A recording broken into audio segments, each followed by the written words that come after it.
একটু খেয়াল করে শুনেন। মা কি খাইবা? চাচা, আপনাদের এখানে এক প্লেট ভাত কত? এক প্লেট ভাতের দাম 20 টাকা। আর ভাতের সাথে ডাল?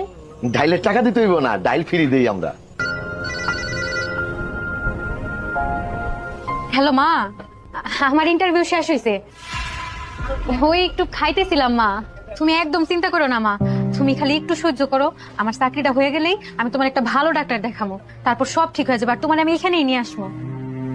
মুরগির গোস, ডাল এগুলা দিয়া ভাত খাইতেছি।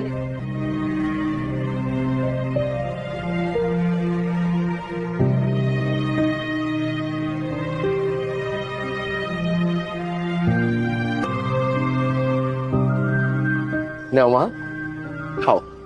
চাচা, আমার মাছ মাংস খাইতে ভালো লাগে না। মাছ মাংস খাইতে খাইতে আর ভাল লাগে না। ইচ্ছা করে আমি ডাল দিয়া ভাত নিছি। আমার এইসব লাগবো না চাচা।